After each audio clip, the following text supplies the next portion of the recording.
아무 피조물이라도 우리 주 그리스도 예수 안에 있는 하나님의 사랑에서 끊을 수 없으리라. 아멘. 지금도 살아계셔서 역사하시고 우리와 늘 함께 하시는 하나님 아버지 감사합니다. 우리를 정하시고 우리를 또한 성도로 부르시고 의롭다 하시고 영화롭게 하셨습니다. 우리의 입술과 우리의 몸을 사용하여 우리의 마음과 영으로 신령과 진정으로 주님을 예배하게 하셨습니다. 이 시간 설교자는 하나님의 살아있는 말씀과 십자가 뒤에 숨겨주시고 오로지 하나님의 영광만 드러나는 하나님의 살아있는 말씀만 선포되는 귀한 시간으로 인도하여 주옵소서. 예수 그리스도의 이름으로 기도합니다.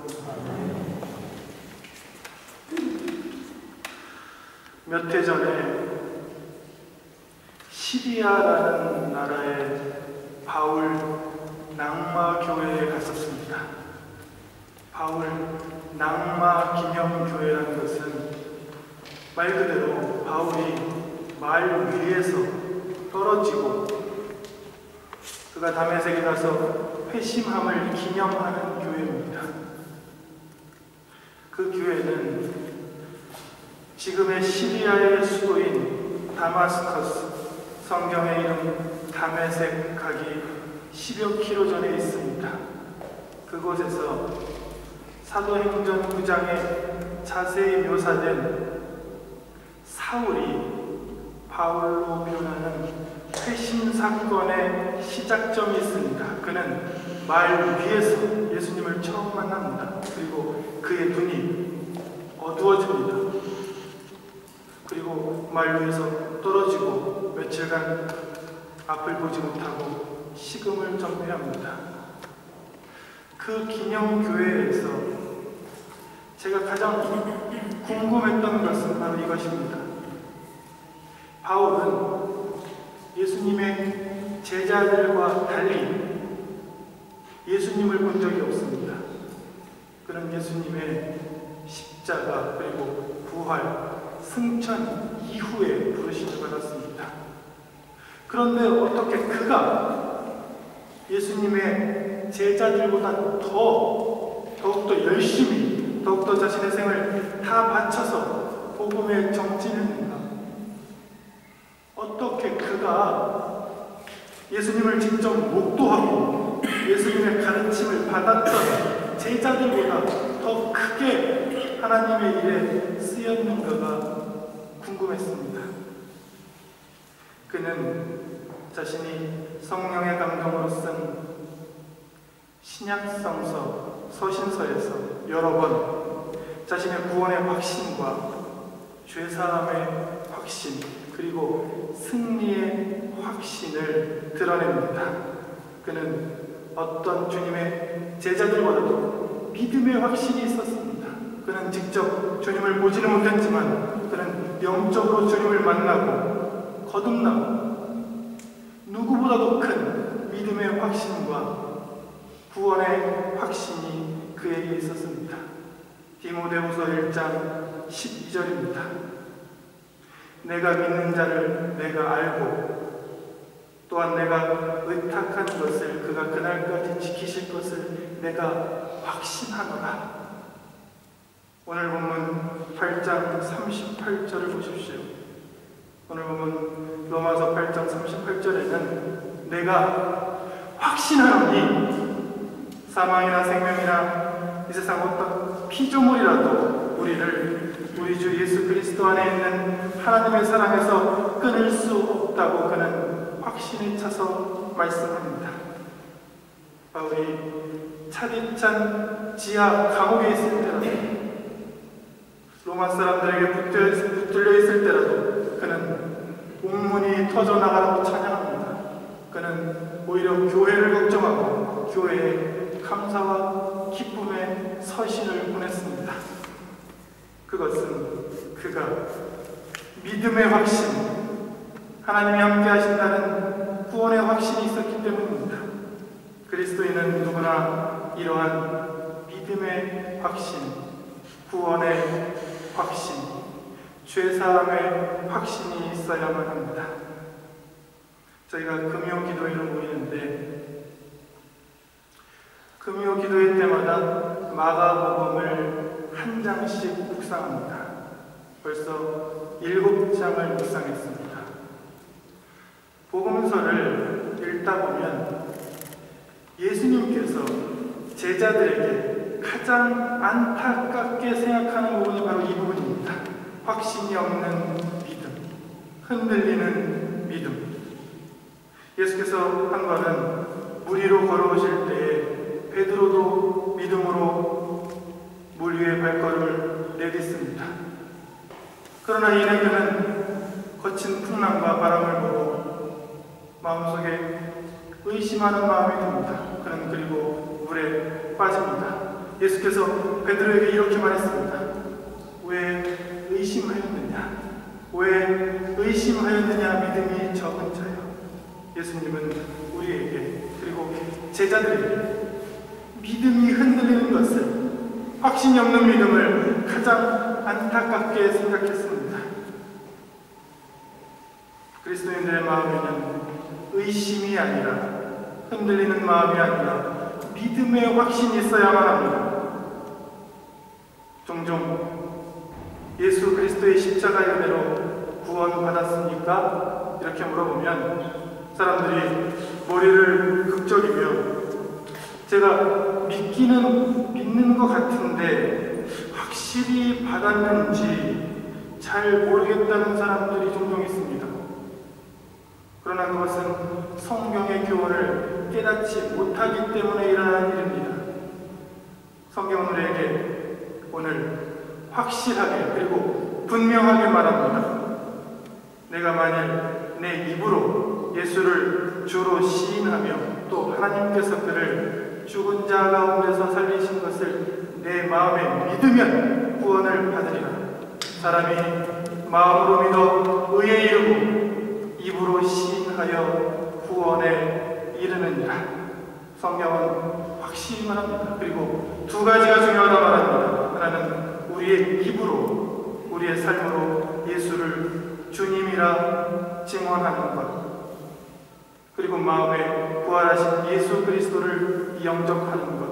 이 두 가지만 있으면 누구나 이미 구원을 받은 것입니다.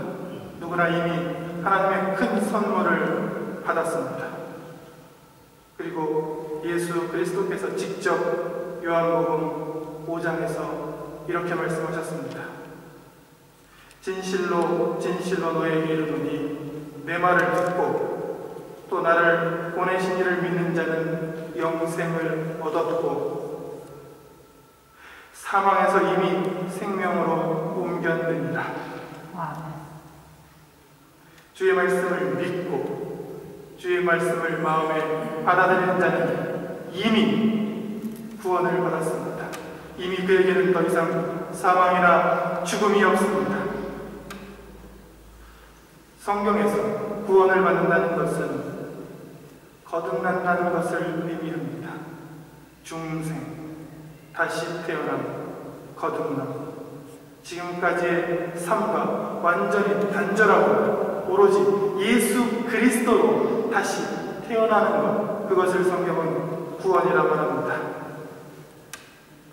많은 그리스도인들이 집회 때나 그리고 성경을 공부할 때 예수 그리스도로 거듭난 사람을 한번 손을 들어보십시오 이렇게 질문하면 많은 사람들이 주저할 때가 많습니다. 오랫동안 신앙생활을 한 사람들도 손들기를 주저합니다. 도대체 거듭남, 중생, 구원이 무엇이길래 믿는 신앙인들이 그 고백을 주저합니까? 성경은 이렇게 말합니다. 영접하는 자, 곧 그 이름을 믿는 자들에게는 하나님의 자녀가 되는 권세를 주셨으니 이는 혈통으로나 육정으로나 사람의 뜻으로 나지 아니하고 오직 하나님께로 낳느니라. 구원받는 것은 우리의 생각이나 우리의 판단이나 우리의 공로하고는 전혀 상관없는 일입니다. 구원은 오로지 하나님의 은혜로만 나는 것입니다. 그렇기에 지금 우리의 모습이 조금 실망스럽고 지금 우리의 삶이 조금은 약해 보일지라도 그 모습과 전혀 상관없이 성경은 그 마음에 그리스도의 말씀을 품는 누구나 이미 구원을 받았다라고 약속해 주십니다. 사도 요한도 담대히 선포했습니다. 예수께서 그리스도이심을 믿는 자마다 하나님께로 난 사람이다. 그러므로 저도 교회 공동체 앞에 담대히 선포합니다. 누구든지 그 마음에 그리스도를 주인이라 고백하고 신앙을 고백하는 자, 그 마음에 예수님을 영접하는 누구든지 이미 구원받았습니다. 이미 그는 그 사람의 삶과 그 사람의 행동과 그 사람의 언행과 상관없이 구원의 삶으로 초대되었습니다. 이것이 성경이 말하는 복음입니다. 그들은 무슨 일을 당할 것을 염려할 필요가 없습니다. 오히려 그는 오늘 사도 바울이 고백한 것처럼 확신에 찬 고백을 해야만 합니다. 그는 확신에 찬 예배를 드려야만 합니다. 그는 확신에 찬 찬송을 하나님께 올려드려야만 합니다.